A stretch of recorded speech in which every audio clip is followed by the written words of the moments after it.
Are you looking for a podcast about the most retcons in Hollywood?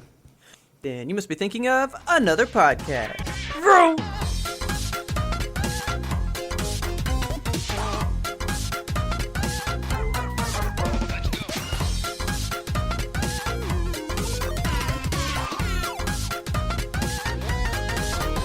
Good evening, Kelsey. Good evening, Robert. How are you? I am wonderful and excellent and fantastic. How are you? I'm in a weird space. What space I'm are not you really in? sure where I'm at. I'm Look not around. sad. I'm not happy. I'm existing. Does that make Okay. sense? Yeah. I just live day to day. That's all we can really ask for, isn't it? Yeah. I know this isn't on our thing, but speaking of weird headspaces, Uh-huh. you like Bo Burnham, right? Yeah. Like a lot? I mean, Like, you think I he's like good? him. I don't think I've Cool. seen all of his stuff, but I enjoy his things that I have seen. Okay. I don't think you should watch the new one. Oh, okay. So he just dropped a new one, and it is basically him descending into madness working on a special during COVID. Oh, God. I think it might be triggering to people that like were feeling the way that he was feeling. I mean, there's like parts of him trying to record a line for the show and then just busting into sobbing. Okay. Like, it was a weird thing. Like, I think I laughed twice. And then the Oof. rest of the time we were just like, looks like Bo's having a hard time here. Okay. Yeah, that sounds... It was kind of a hard watch. I think Hannah Gatsby kind of opened up the door for comedians to maybe be a little bit less comedic with Yeah. their stuff, which, I mean, you know, they're humans too, so it's fine, but at Well, the yeah. same time, we've all had a rough go of it, and I don't really want to put myself in that headspace I mean, again. one day I would like for you to see it just to get your opinion. Yeah. But I was just like, man, there's not a lot of comedy in this. Like, it's I guess the best I can say, it's like an expose on just like his life during the time, you know? Like, Okay. It just seemed real. Yeah. Like, it didn't feel like a production. It just felt like, oh, he slowly lost his mind for a year. Just kind of like a diary, a vlog, if you will. A little bit. And at the end, I was like, I could have not watched that and been okay, I think. Okay. It was weird. Just thought I would tell you about it because we watched it last night. Okay. Continuing in the vein of weird things, have you seen Samsung has come up with a new like AI mascot? You fucking bet I have. Okay, so I don't know if she's like officially sanctioned by Samsung or if this is just some like Okay. weird fan art gone awry. Okay. So when I first saw it, I was like, ooh, I love this. I think this is cool, right? Yeah. And I saw it on TikTok. But then like all the comments were like, oh, this is like a concept piece. Yeah, So it's that's like, oh, this is just what somebody came up with. But then I Right. researched it today, and it is something that a real deal company produced on behalf of Samsung. Samsung just hasn't said whether or not it will be something. Okay, that's what I thought. So it's like by a company called Light Farm. Yeah. And my favorite headline so far is from Polygon.com, and it says, predictably, people want to rail Samsung's rejected AI mascot. Yeah. I mean, she's very cute. She is. She's like the sexy older sister in a Pixar movie or something. And I thought that it was just going to be Bixby, but I love that her name is Sam. Yeah, I thought it was Bixby Samsung also. Sam. I think that's so, like, yeah, get rid of Bixby. Yeah, fuck Bixby. Nobody uses Bixby. Yeah, it sucks. I hate It's using terrible. it. It's the worst. I have disabled it on all of my Samsung phones. Oh yeah, me too. That's like the first thing you do. It's like when you buy a computer, right? You go to Internet Explorer to get Google Chrome or Firefox, and then you never use it again, right? Right. You get a Samsung phone, disable Bixby, and then boom, you're good to go. Good to go. But I did do more research in her today, Uh-huh. and I think like a big theory is that Samsung is not going to use her as a mascot now because she's become like a hentai goddess within 24 hours. Truly. Like, I mean, people just took this avatar and they were like, hey, let's make so much porn, like a ridiculous Immediately. amount of content. Yeah. Like, I mean, this is maybe the fastest the internet has taken something and shaken it so hard. Yeah. So I went to Reddit and I just typed in Samsung and it's like Samsung Sam, Samsung Sam hentai, and that's like the top threads immediately. My God. And they're all not safe for work. And I was like, okay, so this is real. Yeah. That's where we have come. Yeah, she's an icon. Yeah, well, I mean, I still like her, and I would still like for that to be that assistant. I think that would be cool. Yeah, I like her too. I think, Like, I love it. A cute take on the virtual assistant. It's like Clippy, but made sexy. Well, like, Google doesn't have a person. Yeah. Alexa is not a person. Like, they're just voices. But then right. to give your assistant, like, that personality as well, I think is really cool. Like a whole face and a body. I'm into it. Yeah. But now I want to know, what would Alexa look like, She would look like, I'm trying to picture, so like maybe I want to say a librarian, but I'm not getting that vibe from Alexa, She's like your neighbor. She's definitely got red hair. You think so? Oh yeah, 100%. Okay. So, Alexa. Yeah. What color is your hair? Yeah, she's like your neighbor that sometimes brings over like Tupperwares of soup for you, and she's not married, and you're not sure if she's a lesbian. Yeah. But she has a dog, and it's a really cool dog. Okay. Then what do you do with Google? Because like the other ones are like, lady names, some type of name, and it's Google, the company. Like, I'm talking to the company, not a person. I can't help but picture that like comedy sketch where it's just a dude in a closet, and he's having to like manually research all these things for you. Oh my God, I love those. Those are so good.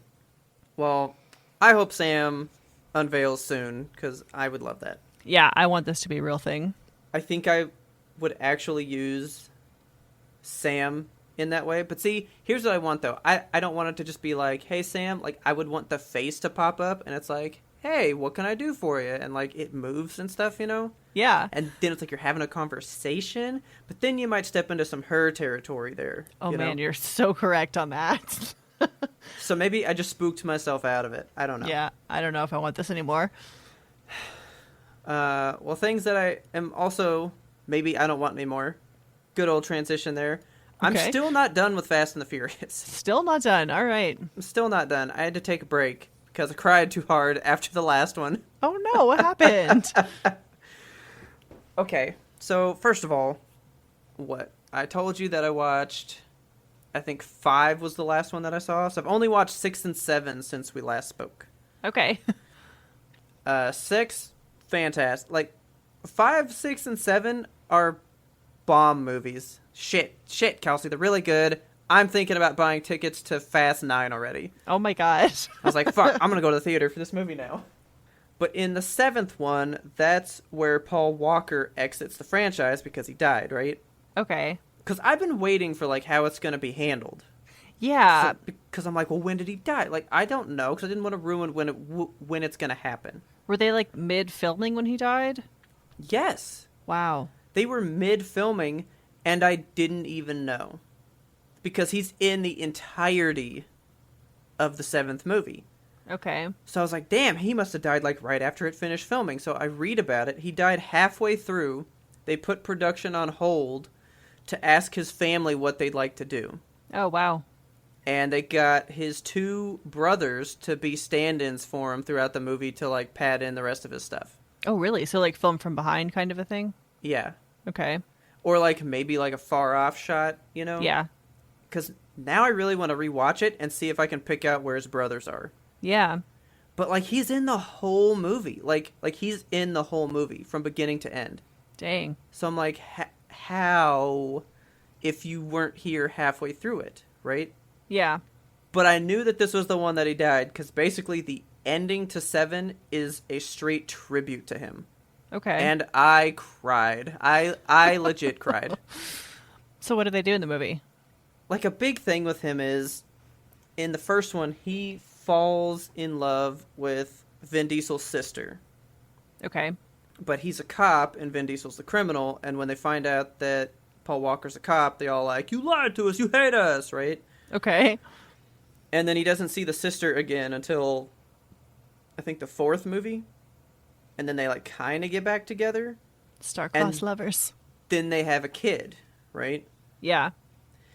And then I think the sixth movie is he is, like, a normal suburban dad doing stuff at home, but she realizes that he misses the action of doing all the other stuff they used to do.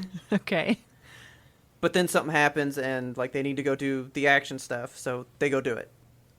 Then in the seventh one, she gets pregnant again. Oh, no. And you know, she calls him at some point and is like, you have to come home. Like, you have to live through this because I'm pregnant again. And he's like, fuck, I'll be careful. And then he dies in this movie, you know. Oh, God. So anyway, the end of the movie is they're all on this beach. They've, you know, saved the day. Life is good. And he's just out there playing on the beach with his kid and his wife, right? Yeah. And his wife being the sister that's in the movie, not like his real wife. Right. And you can tell, like, that's what bothers me. Like, they have all this footage of him playing on the beach with that kid, but you can tell that the scene they filmed with every other cast member, he's not really out on the beach. Oh. Because they, like, invented something to say, you know? Yeah. And so they're, like, just talking about how beautiful it is that he's out there with his kid, and they're like, oh, yeah, you know, he's home. That's where he's supposed to be. And then Vin Diesel gets up and he goes to leave, and they're like, you're not going to say goodbye? And he's all like, it's not goodbye when it's family, you know? And then he leaves, and he gets in his car, and he's driving down the highway, and then Paul Walker pulls up next to him and goes, do you think you were going to leave without saying goodbye? But I'm pretty sure that's his brother saying the line, because the Paul Walker in the car is from an older movie. Like, I can tell they just, like, superimposed him into the car. Oh. Right? Yeah. I was like, okay, so this is, like, where we're inventing stuff with him. I get that, right? Yeah. And a big deal in all the movies is that he never beats Vin Diesel in a race. Okay. He's never beaten him. They race at the end of, like, every movie. And he's never won. And so they're, like, just doing a little friendly race, driving down the highway, right? Okay. And then a song kicks in, and I want to ask you if you know this song. All right. Do you know See You Again by Charlie Puth? Yeah. Puth, whatever his name is. Do you like that song? It's okay. Do you know that it was written about Paul Walker for Fast and the Furious 7? Shit, really? The song was created for that scene. Okay. It exists for that. Because I've heard the song, but now that I know what it is made for, I'm like, cry, you know? Okay. So anyway, they're driving their cars, and then it basically does a flashback to a whole bunch of scenes of Paul Walker from part 1 all the way up to the latest one, right? Okay. Like, it's a straight up montage of, like, scenes with him. And then the part that gets me is, like, Vin Diesel does a little monologue, and he's all like, he like does some monologue, and he basically does, like, a eulogy kind of thing, right? Yeah. And then he goes, but you'll always be my brother. And they're driving side by side on the highway, and then Vin Diesel takes an exit while Paul Walker goes another way, so they, like, part ways on the highway. And it's, like, a really good metaphor for them, you know? Yeah. And then he just kind of drives off into the sunset, and I fucking was bawling, man. It killed me. Well, it's a nice way to write him out. I thought it was really good, and then it just says, like, for Paul at the end. Aw. And I was like, well, fuck, I'm really interested in part 8 now, because his wife called him and said, you can't fucking die, I'm pregnant again, and then he dies, you know? Yeah. So I wonder how that works in the movie. Because she's in all the movies still. So you know, they're gonna address this. Maybe he's just like an off-screen character, who knows? Who knows? But so, you know, I was just watching more of them, and I was thinking about, do you know how many vehicles they ruin in those movies? It's gotta be so many. There's like hundreds of cars that get wrecked. God. So I'm like, okay, are these actual cars? Or do they make just like basic frames of cars so it's just easy to tear up? Doesn't really cost a lot of money, you know? That's kind of what I would think, is that they like, or maybe they do it on a smaller scale, because I know for a lot of movies where they do practical effects, sometimes they'll just do like small scale stuff and then film it so that it looks like it's big. I might need to look that up, because there's got to be just millions of dollars of cars just just wasted for us to enjoy seeing that happen. Yeah. You know, like there's so many. A lot of them are CGI and you can tell it. Yeah. But there's a lot that it's like, nope, you just wrecked like 10 cars at once. You just exploded 15 cars today. That's too many cars. For one shot, you know? Yeah, and like, what if you don't get it on the first take? What if the explosion doesn't go off or something happens or it, like, doesn't work with the camera? I think about that all the time because of Tropic Thunder. Oh my god. They go to, like, do this bombing scene where they're going to drop napalm, like, all across the forest, right? Yeah. And the guy pulls the trigger because he heard go, so he does it, and the cameras weren't rolling, and that one shot cost, like, $3 million, so it ruined the movie. You know? Okay. Yeah. And all the time, I'm like, it's a good thing they were, you know, they made sure they got this shot. I think about it every time there's like a big shot like that where it's like, you only had one chance. But I was just thinking about all the waste that goes into movies. Like fake bullets that you shoot, just all the copper that gets shot out, right? Like, you do so much fake stuff with all these materials. It's just such a waste. It is a huge waste. Like, I mean, that's why movies cost millions and billions of dollars to make. I mean, yeah, but damn. Yeah, it's a lot. Like, did you know that in War of the Worlds with Tom Cruise, done by Steven Spielberg, Spielberg actually bought a giant airplane and cut it in half for one of the scenes? What the fuck? Yeah, there's like a plane that crashes and Tom Cruise goes outside of the house and there's like this plane that crashed into this suburban area, right? Okay. That's an actual plane that they bought and cut in half. My god. So half the time, I don't know anymore. It's like, is it real? Because some people do it. Who knows? Yeah, I mean, I know for the early Star Wars stuff, like the original trilogy, there was a lot of practical effects, but it was also the 70s, so there wasn't like a lot of CGI available. Yeah, but they did a lot of the small stuff, like you said. Yeah, like the trench run was done in the bed of a truck. Yeah, and like the crowd was little painted Q-tips that were blown using a hairdryer. I love that. That cracks me up so much. It's so cool. Like, imagine being that person that had to paint all those Q-tips. Dude, episode 1, Phantom Menace. Uh-huh. The waterfalls of Naboo, that's actually salt being poured from something. Oh my god. Isn't that cool? I love that kind of shit. I think that would be a really fun career to go into. Just like, all right, how can I make it look like this? Yeah. That would be awesome. You know what? That pepped me up. I need to crack it. Good idea. Ready. Do it. Oh, yeah. Yeah. Speaking of wasteful movies, have you seen Army of the Dead yet? I have not. I don't know if you should. No. Yeah. Why? I was really disappointed. Were you really? Yeah, I wanted to like it. Like, you know, I love zombie movies and I love the Of the Dead series. You were so excited. I was so hype, but like, so I went into it with, I don't know if my expectations were like too high or if I was just, I don't know, like usually for a zombie movie, I have a lot of allowance. Like, I'll allow it to be a little cheesy or a little bad, but just because the love of the media for me. But like, man, this one kind of sucked. Is it because it was so long? No, it's like 2.5 hours, right? It is really long, and I mean, there is some stuff that they could have easily cut out, and it would have been a much shorter, better movie, probably. Okay. But I didn't like it. I don't know. It just didn't work.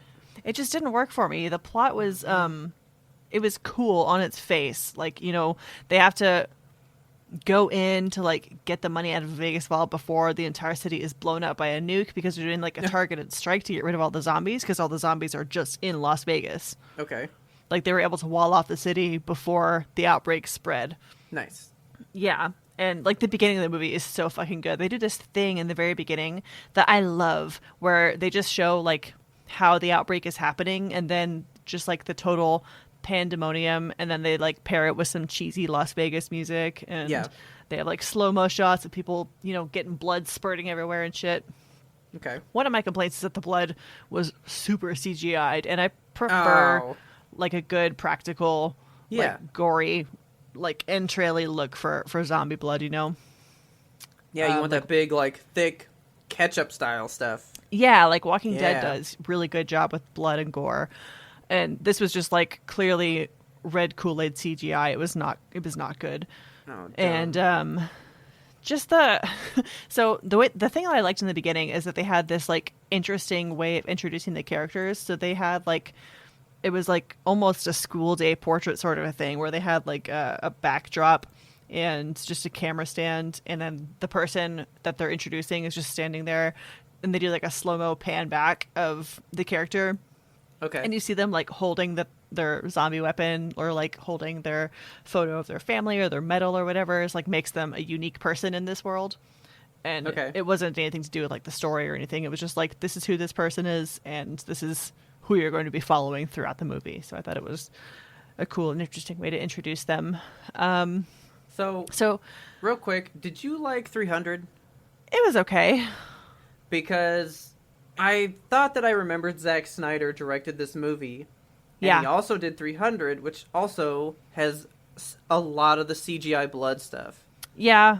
Because you said that, and I was like, I swear that he made this movie too. So I think that's like one of his things. I think so too. And I don't know if that's just like his signature, that he likes cheesy CGI blood and the way it looks or something, but it's not for me. Yeah. So, yeah, but like the plot of the movie, like it gets lost a little bit in there. Like, why are they going to get the money in the first place? Like, the world's kind of ending anyway. So, but I guess who needs it? I guess if they're like trying to escape the city, because outside this city, there's no zombies from what I'm to understand of the movie. Okay. It's just like a cluster of people that are stuck around the zombie camp that are like immigrants or something, and then the people within the camp that are just zombies. And they also had, I'm so on the fence about intelligent zombies and fast zombies, you know? Yeah. Like I really prefer just the drooling nonsense zombies of old, the ones that are brains. slow. Yeah, those guys, the slow eventual death coming after you, because that's what I like about zombies, is it represents just slow death. Yeah, just I mean it's very metaphorical of just death comes for us all anyway, you know? Exactly. Like, death is slow. Yeah. So, running zombies, I'm neither here nor there on them. Smart zombies, take them or leave them. I'll take my old shambling corpses any day. But so yeah, the fast zombies thing, and then there was like a weird plot line within the zombies. Like there was a zombie romance happening that I could have been into if it had more of an effect on the story. But like one of the zombies was pregnant, and I'm like, how does this work, and how is it relevant? Because they only touch on it when you find out the zombie is pregnant, and then it goes away forever, and you don't know why it mattered. Oh, so like we don't get like zombie baby and stuff? No, like so. Can I spoil this movie? I mean, yeah. Okay, so it's like a zombie king and queen inside the city, and they look really cool, and I love them. Like the zombie queen is this like go-go dancer or something. She's the one in the trailer. Yeah, she's got like this tiara and this cool like sparkly strappy bikini situation, and the way that she like moves is very awesome, because you can tell that she looks like a trained dancer. Like just the way that she skips and hops around is very like primal almost. And so she is the queen zombie, and then the king zombie. One thing I did like about him is that he has like a skull helmet that he puts on for battle, so like protects his skull so he can't get brained. That's smart. Okay. Yeah. So when the people go into the city, they have to make a sacrifice so the zombies will let them like walk around, because that's like part of their deal, I guess. So they sacrifice a person, and then the queen takes that body back to the king, and then later on they call the queen back out for something, and they do like a little trickaroo and decide we're gonna cut her head off, and they like keep her head for a bounty, because the zombie virus is really valuable outside the city. Like the US wants to study it. So I mean, why not take just a shitty zombie at that rate? Because, I mean, they're all smart. Every single zombie inside the city is smart and fast. It's shown. So I don't know why they needed the queen specifically. But so they take her head, and then the king zombie comes out, and he, like, heard her dying screams. So he goes and finds the body, and he's like, oh, no. And then he, like, rips open her tummy and pulls out this, like, zombie fetus, and it's like a weird blue color and it has a tail, and I was like, is this an Avatar tie-in somehow? And then it fades to pink, and then the zombie king is like, ah, and screams, and like that's literally the last you see of the fetus, or they don't ever mention it ever again. Okay. It's so out of left field, and it didn't make sense, and I wanted it to be a thing. Like, I would love to know more about zombie babies. Like, they explored that idea in, I think, Day of the Dead, right? When they're in the shopping mall. Dawn of the Dead.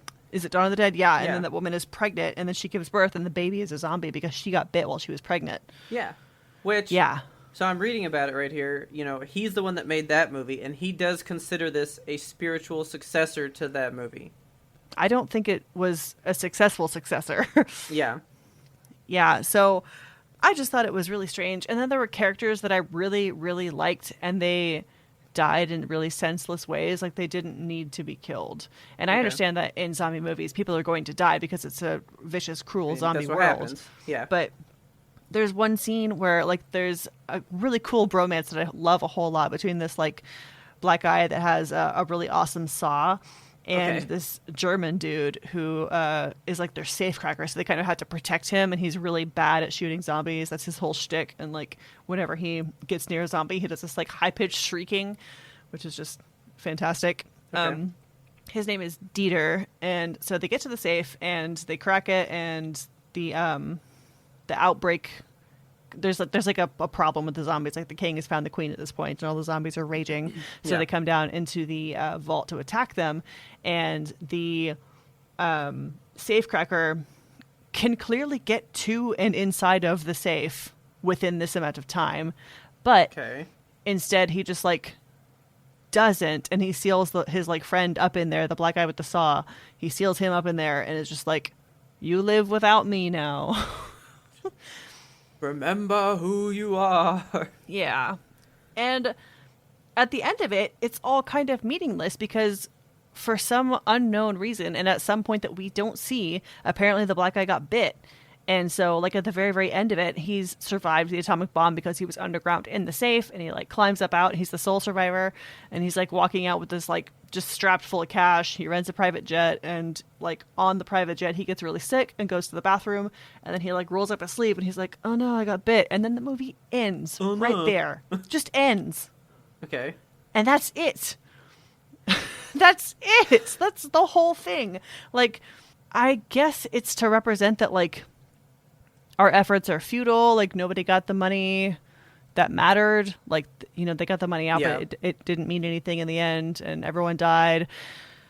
It was frustrating to me. The one good plot line is that the what's his face, Dave Bautista, he has a daughter, and they were kind of, like, trying to reconcile their relationship through this whole apocalypse because he had to kill her mom whenever the apocalypse happened, and he couldn't bear to look at her anymore because it just reminded him of her, and she was upset about that because, like, she lost her mom, and then her dad wasn't there for her after that, so they were just trying to, you know, get back and be right again. And then, like, by the end of the movie, they're both in a helicopter crash, and she lives, he dies, but she's there to, like, see him die, and he, you know, just at the very end, they're both happy, and they're together, and they've forgiven each other, and everything's good.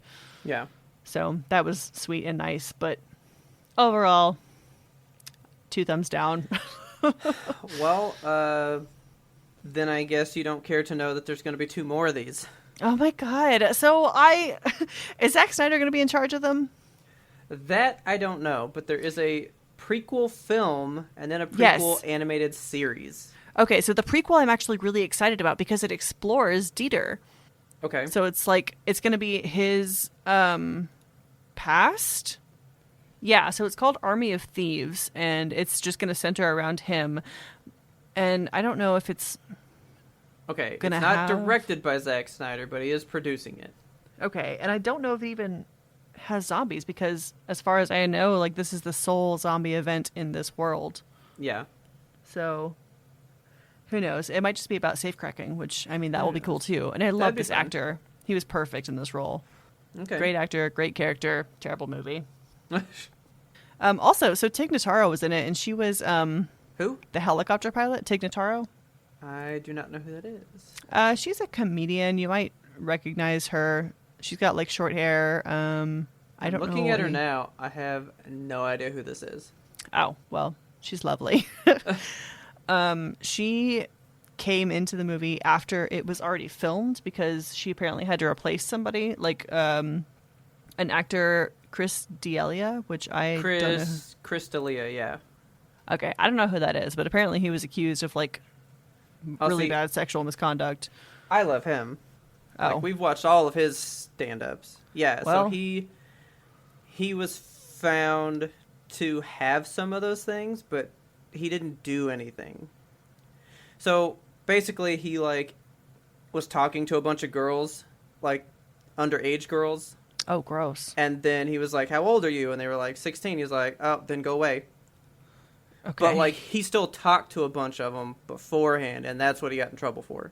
Okay. Yeah. But like when he found out they were underage, he was like, "No, you stop now." Well, that was serious enough for them to drop him out of this movie. Oh yeah. So Tig Notaro replaced him, but they had to like film her scenes entirely separately, so she was kind of cut and paste into the movie. Yeah, I see that it was green screens and CGI. Yeah, and that's intense. I knew that going into the movie, so I was actively looking for places where I could tell that she wasn't actually there. Okay. So they do film a lot of scenes with like just her, like close shots on her face, or just her alone, basically, because she spends the entire movie just fixing a helicopter. So there's very few scenes where she's actually with the rest of the cast. But yeah, it was kind of noticeable because I don't know if this is also a Zack Snyder thing, but like the amount of blur in this movie, there's just like everything is blurry. I didn't like it. I know you said something about slow motion. He loves slow motion. There was a lot of slow-mo, which, you know, slow-mo's fine. I like to see a good slow-mo zombie scene, but this didn't lend itself to that because of the amount of CGI. The tiger was cool. The zombie tiger was cool. Is that the best part of the movie? Yeah, you got to see the zombie tiger. Okay. I mean, the tiger was very CGI too, so it wasn't like... Well, yeah, but I'm cool with that. I kind of wish they had hired like an actor tiger, you know, and just kind of CGI'd some gore onto him, but it was like a complete CGI animal. Yeah. But it was nice. You got to see him like crush somebody's skull, so it was very, very neat. Yeah. Okay. So, don't see it, but it was fine, I guess. Well, then I guess, speaking of CGI animals, I saw a movie with some. What'd you see? So I went and saw Cruella over the weekend. Okay, I'm curious on this one. It's good. It's like really, really good. Okay. It is not, I think, my favorite movie I've seen in a while, you know. Yeah. And so in our secret Discord, we have a couple people that have seen it. And so Jose had said it's probably the best live action behind Aladdin. Oh, wow. And I will fight on that for one reason. Okay. I will make a distinction. I think it's the best live action that they've made because it's not a movie we've seen. Okay, I haven't seen this movie before. I've seen Aladdin, right? I see, yeah. Aladdin's the best remake, but I think Cruella's the best live action they've made thus far. Okay. It's really good. I don't know that I'd watch it again, but I thought it was interesting the first go-round, you know? Yeah. And I have a lot of questions. Like, I have a lot of unanswered questions about it. Are there songs in this movie, or is it just straight movie? No. Okay. So, actually, it's one of those movies that has, like, a soundtrack built into it. So, it just, like, has things happening in the background while you know, like, some big song is playing. Okay. Like, some famous song is playing, you know? Yeah. So, there's no, like, music, but there's tons of just, like, hey, we're going to play a song while you watch stuff happen for a while, you know? Okay, so it's not like a Disney musical, it's just a regular old movie. Oh, good God, no. And I was waiting for this movie to get fucking dark, and I'm upset that it didn't go as dark as it looked like it was going to. Okay, so is it still marketed toward children? Like, is it PG-13? I don't know. And so I don't even mean from the trailers. I mean, like, in the movie, you think it's gonna go somewhere, like, bad. Okay. And I wanted it. And then they didn't give it to me, and I was like, No. you kind of messed me up a little bit. PG-13. I just Yeah, Googled PG-13. Cruella rating. Okay. It's really not that bad. Like, kids can watch it just fine. It's a little creepy in spots, Okay. but I mean, no, it's not as bad as I wanted it to go. Okay. Does the dog die? No. Okay. And that is the thing that I was like, God, I wish I'd have looked that up beforehand. Like, I didn't know this movie teetered on so much of a does the dog die scenario. Oh, really? Yeah. Like multiple dogs. Oh, God. You're like, wait, is this one gonna die? What about these three? What about this little dude? You know? Okay. So, are you gonna see this one? I mean, I'd like to, but if you want to spoil it for me, that's totally fine. I mean, I don't think it's so much a spoiler, but I think I need you to see it before I can ask questions in, because it is kind of a prequel. Okay. But I think by the end of this movie, 101 Dalmatians, as we know it to happen, will not happen. Oh. What? They like portray her so much into animals and into dogs. I don't think by the end of this movie, her having not killed so many dogs and to even trick people into thinking she did when she didn't, that she's then gonna go like find 101 dogs to then skin for a coat later, you know? Okay. Like, she owns a dog in this movie. Okay. She like owns a dog from childhood until we see her in this movie. Like, I just don't think she is gonna harm a dog in that way. And at one point, she steals this lady's Dalmatians, right? And then she makes a Dalmatian coat, and you're like, oh, damn, there it is, it happened. And then it turns out she faked that and didn't really hurt the dogs. Oh, okay. So why would then, all of a sudden, like 6 years down the road from this, would she decide, I want to kill 101 of them now? You know what I mean? Something had to have happened. I thought that this would, like, explain this is why she hates dogs, but... She doesn't hate dogs at all. I'm also in the vein of, like, I don't need a backstory for these villains, you know? I don't care why she hates dogs. It's just enough to know that she hates them. Well, I think in this scenario, she doesn't hate them. Okay. Like, I don't think she has anything against dogs by the end of this movie. So, that's why, to me, 101 Dalmatians, the cartoon, as we know it, will not happen. I don't think she's just going to one day be like, yeah, can I get these puppies? Because, like, I really want a nice handbag. I just don't see it, you know? Okay. This movie, I think people were looking for a backstory, but this is its own story, to me. Like, this is its own thing with a nice nod to the cartoon. Yeah. Right? But I think this is it. This is its own one-stop shop here. I don't think this is supposed to be like, hey, 101 Dalmatians will happen next, you know? Okay. I don't think so. And they don't really give her so much of a backstory like, oh, here's why she's so evil. She's just kind of bad. She's just bad. Just a bad person. And she's not even bad, which is what pisses me off. Like, I wanted her to be bad, and she's secretly good by the end of this movie. What? Like I want to tell you, but I want you to enjoy it. Yeah, I'll have to just watch it. Because I think this movie has a pretty good twist in it. It's available to watch on Disney Plus, If you pay for it. Oh, it's one of those where you have to like fucking pay to get the movie. Premier access thing. So stupid. How much is it? $20? Like 30. $30. Fuck that. $30, no way. Dude. I already will not be paying for it. I paid that for Mulan. I would gladly, if they would refund me that money, I'd give it back to Cruella here. Okay. Mulan was not worth the 30. This would be worth the 30. If you just, like, had to see it, you know? Like, if you just loved Emma Stone that much, you love, like, the Cruella de Vil character that much, I think it's really worth your time. But those aren't, like, my two jams. Well, one of them is my jam. Okay. Emma Stone be very pretty in this movie. I do love Emma Stone. Oh, my goodness. I'm having a hard time saying that I loved it. I really enjoyed it, and I liked it. Okay. But I'm not just like, oh, yeah, you gotta see it. It's not one of those for me. So just in Googling this, I've learned that there's a character called Artie, who's the first original character in a live-action Disney film to be openly gay.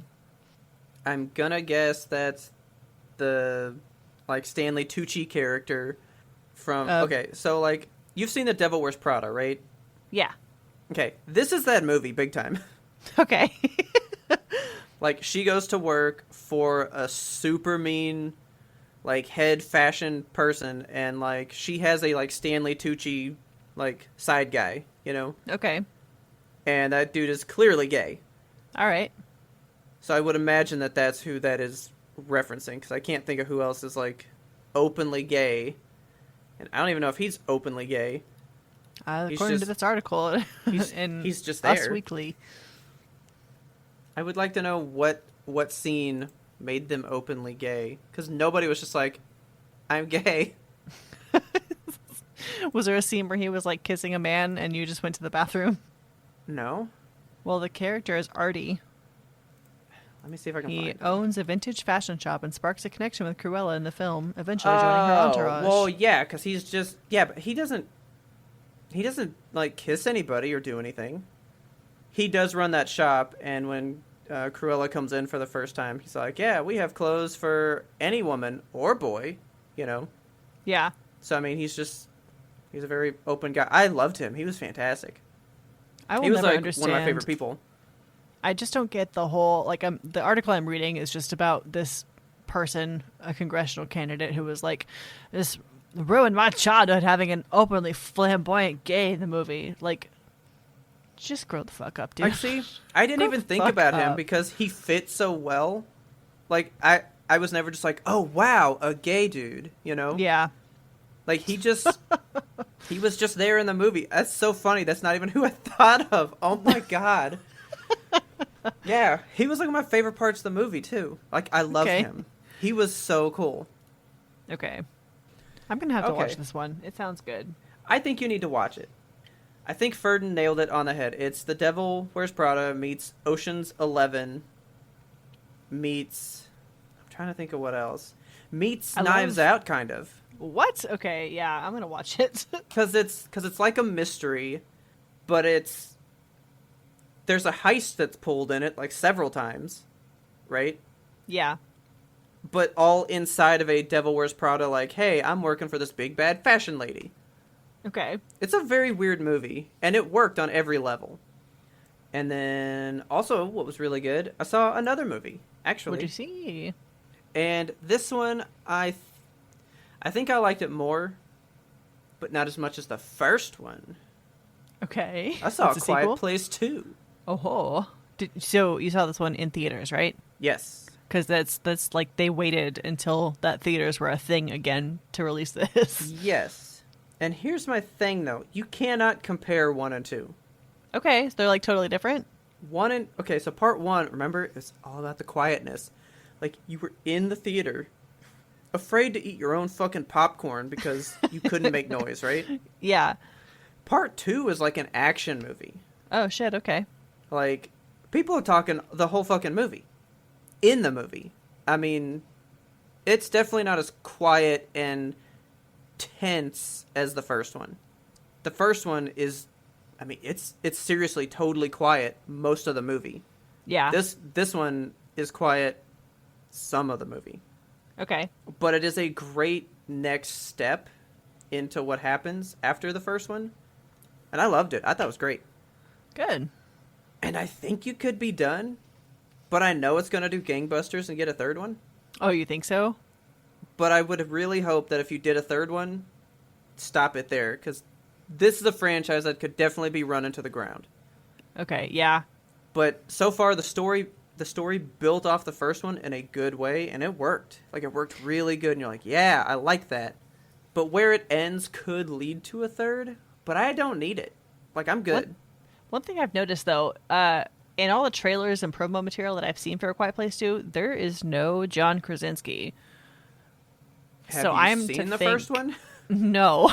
I am just to postulate off of that information that he dies in the first one. Okay, that movie is 3 years old, so, yeah, he died. Okay, shit. In a blaze of fatherly sacrifice. Oh, man. Like, it's super hard. Like, that scene sucked. I hated seeing that. in the movie theater. Yeah, I didn't know that he died until I started like looking at Quiet Place 2 stuff, and I'm like, where the fuck is Jim? He is in the first part of the movie. So they do a thing that you like. They do like here's like day one. Here's how it started. Yeah. So that's the opening. Okay. The opening, maybe like 15 minutes is like day one. Yeah. And then it like goes to the end of the first movie and picks up seconds afterward. I mean, this movie takes place immediately where we last saw them in part one. I love that. Which is great, because you're like, okay, yeah, what happened next? Oh, man, the first one's so... Like the first one is on another level for me. I love that movie. And part two was really good. But they're not even the same type of movie. So this one's more of like an action thriller, whereas the first one is straight up just psychological horror? The first one is just a thriller, because it's tense. Like, oh my god, can you stay quiet? Like, how do you interact with a being that exists this way, you know? Because she, like, gives birth to a whole baby in this thing, right? Yeah, and you're like, how can you work that into a no-noise situation? Like, it's thrilling, you know? Yeah. This one is just more action, like, okay, we're trying to accomplish a goal, but these things are in the way, and then these people are in the way, but how are we going to make it work still? Yeah.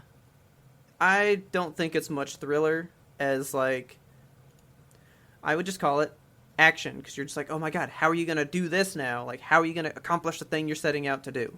Yeah. And it's good. It's really, really good. And it ends on a really cool character development change, which I liked. Yeah. It's a really good, like, empowering ending for a couple characters. Okay. It's just good. I really liked it. But I don't think, even close to part one. Would it be a good movie to watch outside? Because I've been, like, obsessed with watching movies around my fire pit now that we have our projector set up out there. I mean, if your neighbors are, like, it depends on how loud it is, because there's going to be some wild noises coming out of that movie. Okay. That's what I like about A Quiet Place. You get the monster payoff. I mean, like, we're not unbeknownst to us what these things are. Oh, they're there. We clearly know what they are and what they look like and how to deal with them. You know, they show up and they make horrible noises. So if your neighbors are cool with alien noises that are scary as shit, then yeah, it's a great movie for outside. Okay, great. Yeah, it's great. I actually bought the Steelbook to get ready. Okay. Taylor was in Virginia, and I was like, well, you need to watch the first one again, because this takes place right after. Like, I want to remember what I was going through, you know? Right. And it's on no platforms. It's on no services now. Ugh. I feel like they time it to where, like, when a sequel's coming out, it fades off of all the different platforms. But why? Because it used to be on Netflix. And tons of people are like, I've seen it there. Yeah, just because it used to be there doesn't mean it's there today. Yeah. Friends used to be on Netflix. I can say that all day, but it's not there now. It's true. So it's not on anything. And I was like, well, let me see how much the Blu-ray costs, because it's a 3-year-old movie. It's probably cheap. Yeah. So I looked it up, and it was like a $20 movie for the 4K. And at Best Buy, the Steelbook was on sale for cheaper. So I got the Steelbook, the better one, for less money. Well, hell yeah. And I was like, okay, cool. So now I got the digital code for that. And I was like, watch it on your way home, and then we'll go see part 2 that night when you get here. Cool. Speaking of Best Buy stuff. Yes. I got something in the mail today. What did you get in the mail today? That I made a point to go on lunch immediately and walk to the mailbox and go get it. No, that's serious. I got Primal in on Blu-ray. Fuck yeah. I was showing it to Taylor, and she's like, you send a picture of that to Kelsey right now. The, like, slipcover thing, where it's like the one image going across the front and back. It's so pretty. Okay, it's a really nice Blu-ray. The sleeve that it's in is, like, holographic. It's kind of shiny and stuff. Oh, man. It's really cool. And I've already watched the entire thing. Oh, my God. Like, I put it in as soon as I got here. Bulbasaur was kind of into it, and then he got sad. So he's like, I don't want to watch this anymore. And I let it play, like, the rest of my day at work. And then I watched, like, the last 2 before we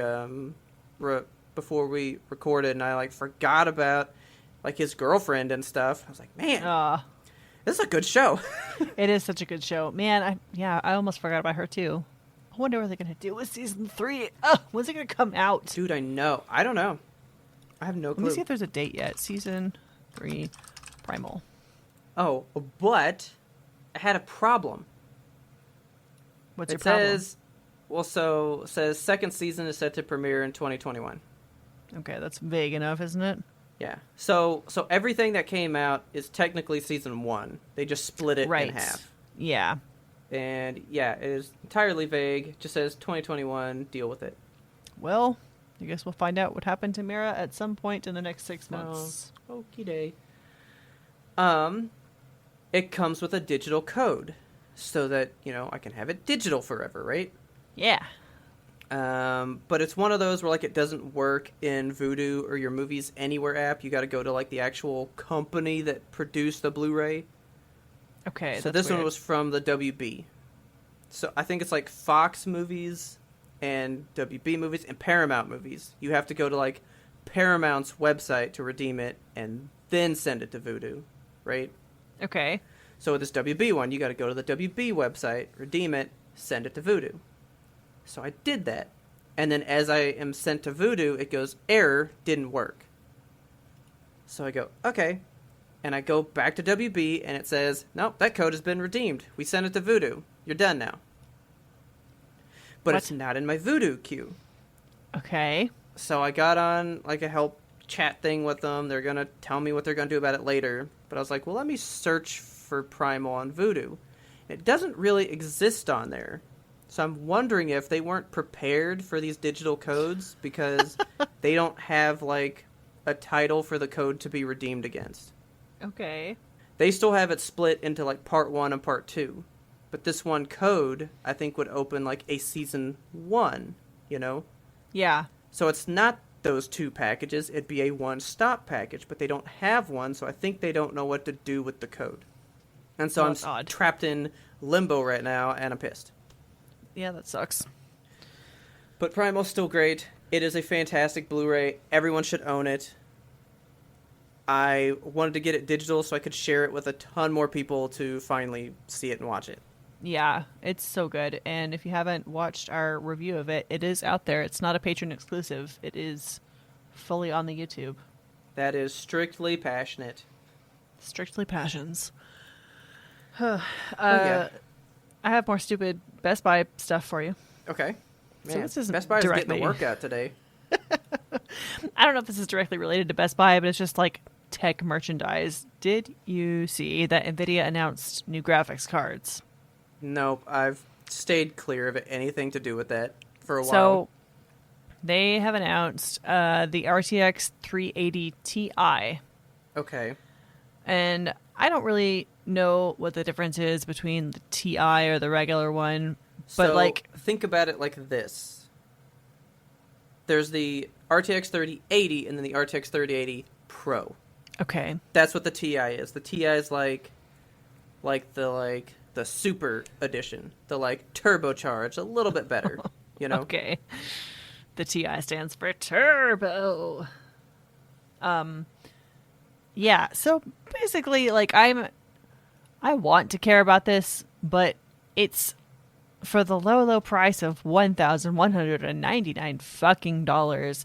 Yeah. Like for the low price of an entire paycheck, I was could gonna get one of say- these graphics cards. Wasn't the 3080 only like $700? That's what I was thinking. So why is this one so much more expensive? And also, it's hard to care about it when I know that like it's just another thing for scalpers to eat. Like Yeah.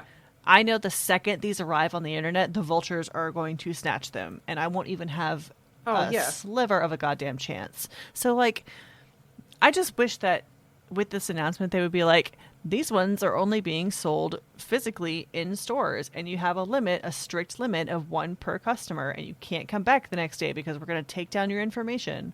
Like, do something. Do anything to combat the amount of people that are just buying these in mass and hoarding them. Do anything. I wish that scalping the conversation could end. Yeah. But I mean, that's the thing. they don't care. No. Because it still gets bought and they still made their money. They still sell out regardless of whether or not it's a hoarder buying it or if we all get to enjoy it. Yeah. Company doesn't care. Like, PlayStation cares because they want you to buy the system and then start buying games. Yeah. But all these hoarders are buying the systems. Like, yeah, we sold the system for a loss. We need these people to be buying games, so we're really losing money because of the hoarders. So they keep coming up with ways to try to get you to get the console somewhere. You know? Okay. I don't think NVIDIA cares. Because so they're not making money after they sell the card, you know? Yeah. Like, they're good now. The big problem with these graphics cards is that people that are trying to mine cryptocurrency are the ones who are buying them up, right? Mm-hmm. And NVIDIA now has offered a separate card. It's called a cryptocurrency mining processor. And that's specifically for doing that. So you would think that they would just buy those, but I'm guessing that they're having the exact same problem with those, you know? So yeah. I just wish that they would fix it. Just fix it. Can you fix it, NVIDIA? Can you fix it? I took a poll on YouTube. That's like YouTube's new big thing is after a video, you do a poll about the video, right? Right. Well, I saw one that was like, due to these graphic card prices, has that put you off from building a computer? And it's like, yeah, I gave up. Nope, still want my computer. Or, no, I'll pay whatever price. And virtually everybody's response unanimously was, yeah, I've given up on building a thing. Yeah, it's fucking sad. They're also launching, okay, so I'm reading this article still. They're also launching a RTX 3070 Ti, and that one's going to be $599, so it's much more affordable. But again, I won't be able to get one just because I physically am not going to be able to purchase one. I might actually watch for that one. But they support ray tracing, DLSS, and reflex technologies if you are curious. Okay, so here's the 3080, the one that came out. It's $700. Uh-huh. I just can't imagine that $500 of betterness is in the Ti. Yeah, usually it's not that big. That's basically being able to buy a second one of these cards. Right. So it better be twice as powerful. I'm trying to see the difference, and it's not a whole lot. Like, exactly. Like, there's 30 extra megahertz. I don't think that's worth it. It's double the memory. 12 gigabytes up to 24. Sure. That's like the only big difference. But like, unless you're rendering Pixar level of movies, there's no need for that. Yeah. No top of the line video game is gonna come close to needing what that thing can do. But you know who does need what that thing can do? Who? Cryptocurrency vultures, apparently. Yep, they gotta be able to just sit there and let that make money for them on the back end. The old crypto coyote. I hate that, but I will probably actually watch out for a 3070 Ti. Yeah, I mean, it's affordable. It's got that going for it. Yeah, that's not a bad price for like a Ti, I guess. I'll pay that. Send me that link, that article, I guess, because I might actually try to make an effort to like figure out a way to see if that's possible. Okay, yeah, it's from The Verge. I'll post it in the show notes as well. I would like to know. So speaking of, to continue on the thread of scalpers and things we can't buy. Okay. You bought a PS5 this year. Yes. And it's beautiful and wonderful. How would you feel if you saw a gold PS5 for sale? I have seen one before. Have you? Okay. Back in the day. Well, click into this link that I've given you. For the very affordable price of over $10,000, you could get yourself a gold PlayStation 5, 24 karat, baby. It's got the actual tower where the white fins are replaced with shiny gold. It has the controller where everything white is replaced with that shiny gold. And my favorite part is that kick-ass headset where like the band is gold. Okay. But wow. I like it, but here's my thing. You don't got that kind of cash flow? I like matte gold. Oh, really? Yeah, you've said that before. Because like the fingerprinty. Stuff. Yeah, like, all of my controllers are always like a matte finish. The shiny is just too much, I feel like. I like how shiny it is. It is very shiny. I think this is the one that I saw. They're also doing a rose And I gold was one, like, which oh, I don't see a oh, photo, fuck. but I want that. I would love to see what that one looks like. I love rose gold. That's my favorite. Dude, rose gold is the shit. Taylor has a rose gold PS4 controller, Yeah. and that thing is pretty cool. That reminds me, did you know that they did release a gold PlayStation 5 controller to the people that worked on the PlayStation 5? Like, Really? the people that, like, created the system. Wow. They sent them out, like, an exclusive controller, and I really like it. Let me see if I can... Oh, I'm looking at the rose gold Send it one to now. you. That is pretty. Oh my god, send it. I must see. So, ooh, that's nice. And they have a platinum edition? Wow. Good God. These are... Okay, so these pieces are Why? limited edition with only 250 made per model / finish. Now, if you notice, they're from the UK, which is where the biggest scalping is happening. Okay. So these people are just making the most uber scalping move that there is. So they're just Gonna, mod buying them these out up. to be this. Yeah, they're buying them up. They're coating them in a stupid fucking spray paint finish. And then they're... Probably. Like, do you think it's real gold? No.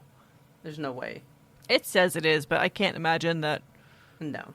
with the whole scalping situation that they've actually gotten real gold on And, that. like, why? Why is this the one thing where that has started? You know, like, yeah, I let's do that know. with the PlayStation 5.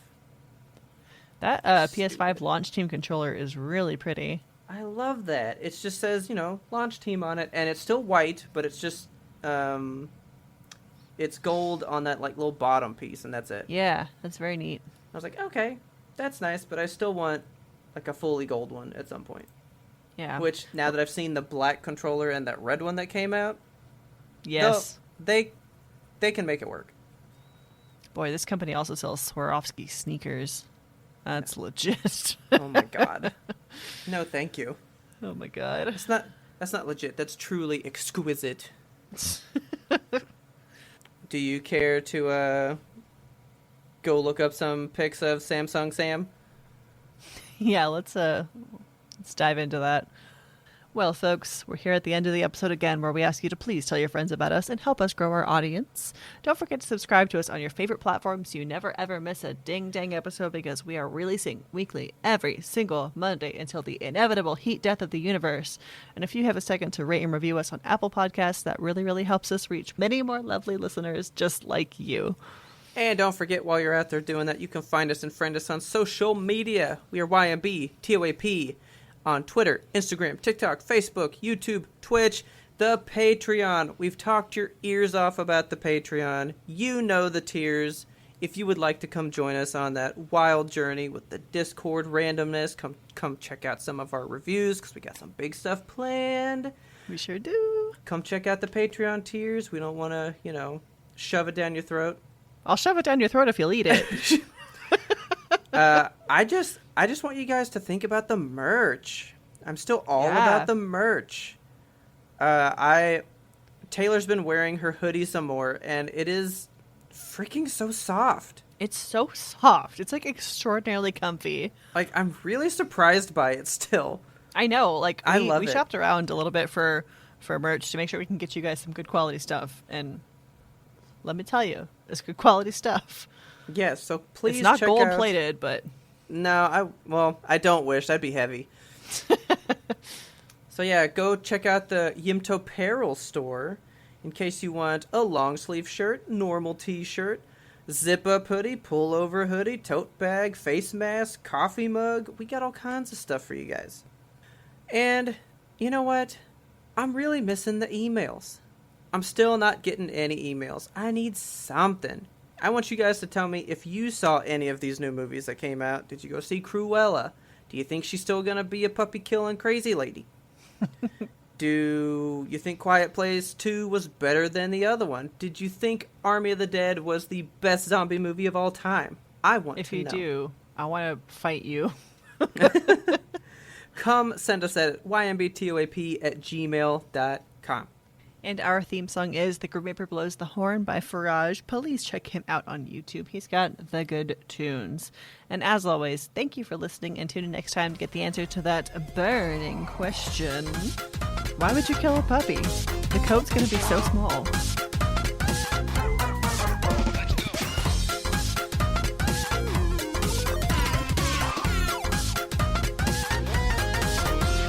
But we had one more important sound we wanted you to hear.